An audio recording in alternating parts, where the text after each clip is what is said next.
everyone. Would you like to learn how to talk about being embarrassed in English?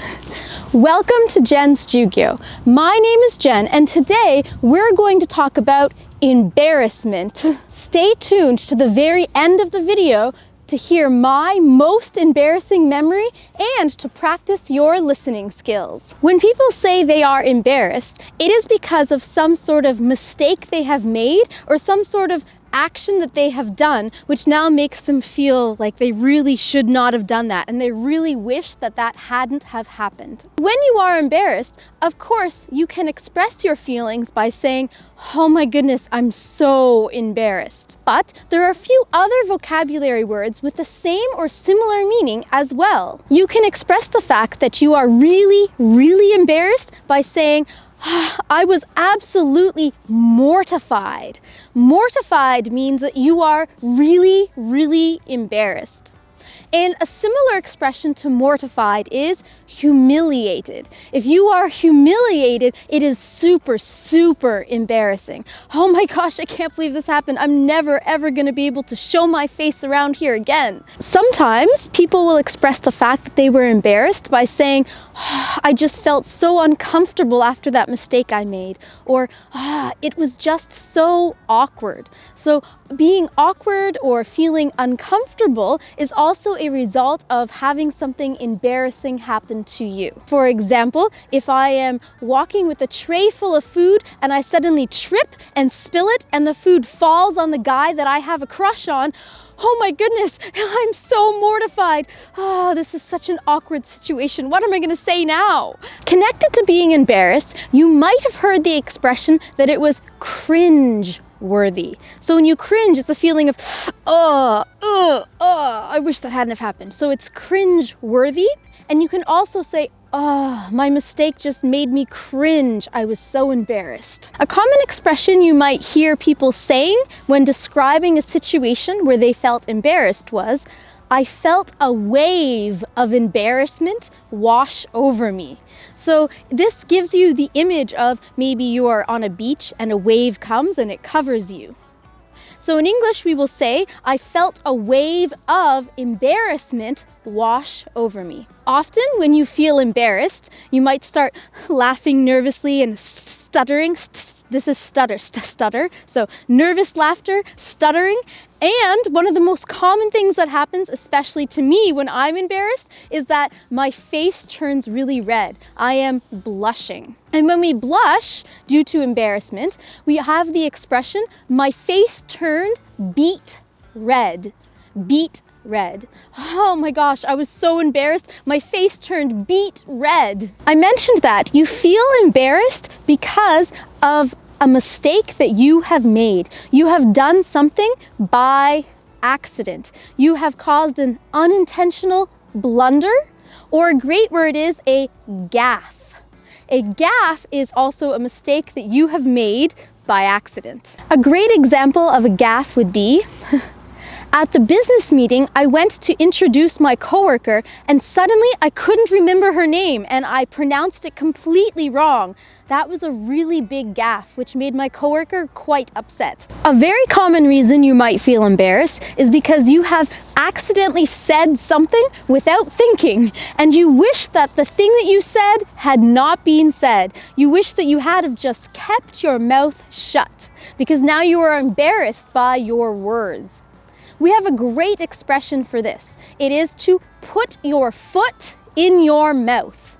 So if you put your foot in your mouth, it means that you say something by accident that you didn't mean to say, and now you feel humiliated by the results. A very common reason why I personally feel embarrassed or mortified is because I am very clumsy. I'm constantly tripping over things or accidentally banging into things and knocking things over or breaking things or spilling things. So I am very clumsy. A very common reason why I think a lot of people get embarrassed is because when they are drinking something, especially coffee, they might spill some of it onto their shirt. And then they could have a business meeting or a presentation at school, and they feel like everyone is looking at that stain on their shirt. They feel uncomfortable, and it's a cringe-worthy moment when they see someone looking here instead of looking here. Now, I want to teach you 3 very common expressions that someone might say directly after they have done something embarrassing. So sometimes people just think these things, but a lot of times people will actually say these things after their embarrassing moment. If something embarrassing happens to you, you can use one of these 3 expressions to help you. The first one is, I can't believe I did that. So after you have done something embarrassing and everyone's looking at you, your face is turning beet red. I can't believe I did that.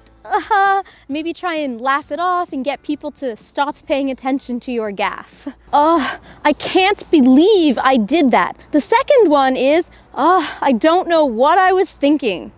So you could also start with the word oops. Oops, I don't know what I was thinking. This is especially helpful if you have said something that you didn't mean to say. If you've put your foot in your mouth, oops, sorry, I don't know what I was thinking. Or if you have a situation where you think, I'm going to tell the man that I like, that I have a crush on him, and you find that guy and you're telling him, I like you. And suddenly the guy's like, hold on, I'm getting a phone call from my girlfriend. That's a great situation to use the second expression. And the third expression is specifically for when you have put your foot in your mouth, and it's, I wish I hadn't have said that. I wish I hadn't have said that. Once, I was trying to give a compliment to a friend, but my words came out completely wrong, and my friend ended up being offended instead of understanding that it was a compliment. So not only did I put my foot in my mouth, but I apologized and said, that isn't what I meant to say. It came out all wrong. I wish I hadn't have said that. I'd also like to teach you a very common expression that you might like to use connected to embarrassing moments. After you've been embarrassed, of course, you want everybody to forget about it. You don't want them to remember this embarrassing thing that happened to you, so you want to sweep it under the rug. To sweep something under the rug is an idiom, which means that you are trying to hide something from people so that they don't notice or that they don't remember the situation. So to sweep something under the rug, make everyone not notice it, and hopefully if they have noticed it, forget about it. Now that you've learned some useful vocabulary to talk about embarrassment and your embarrassing moments, I want to give you a listening quiz. I'm going to turn the subtitles off, and I'm going to tell you a story about my most embarrassing memory. After the story, I will ask you 3 questions to test your listening comprehension. The answers to these questions can be found in the video description below. Starting now, no subtitles and my most embarrassing memory. My most embarrassing moment happened in Japan on my very first day of teaching English at the high school where I worked. It was my first day of classes, and I was so excited to teach, and of course a little bit nervous because I really wanted the students to like me.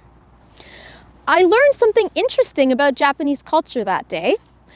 In Canada, when we clean the school, students never clean the school. The janitor or custodian is responsible for cleaning the school. But in Japan, after everyone has eaten lunch, the students clean the school. They sweep the floors, they clean the chalkboards, they do cleaning.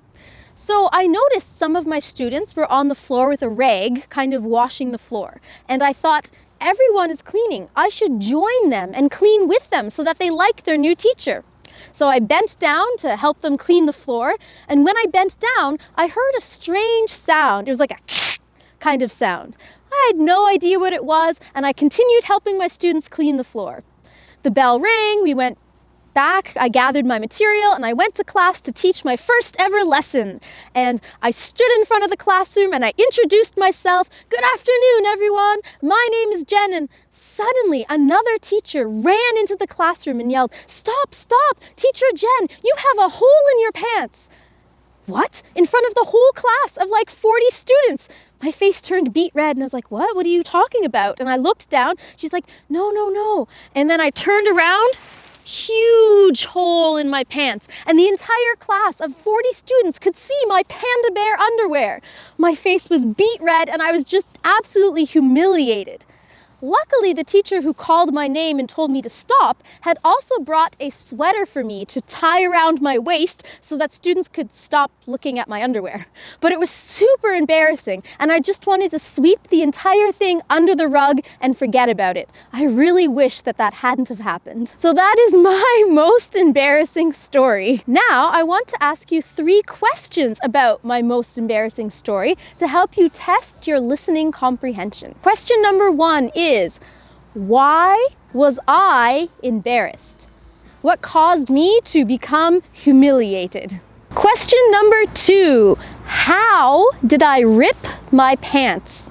How did I rip my pants? Question number 3, in what way did my coworker try to help me? In what way did my coworker try to help me? Please think about your answers to these 3 questions. Write your answers in the comments below, and then you can check your answers in the description below this video. Today, you learned several useful expressions that you can use to discuss embarrassing moments and your embarrassment in English. And now it's time for question of the day. Today's question is, what is your most embarrassing memory? Please share your most embarrassing stories in the comments below and let everyone smile and laugh. Don't sweep them under the rug. Let's give each other a chuckle during this time. Thank you so much for watching this video. If you found it useful, please subscribe to Jen's Jyugyou so you don't miss any English lessons, and give this video a thumbs up. Good luck with your English studies, everyone, and I'll see you in the next lesson.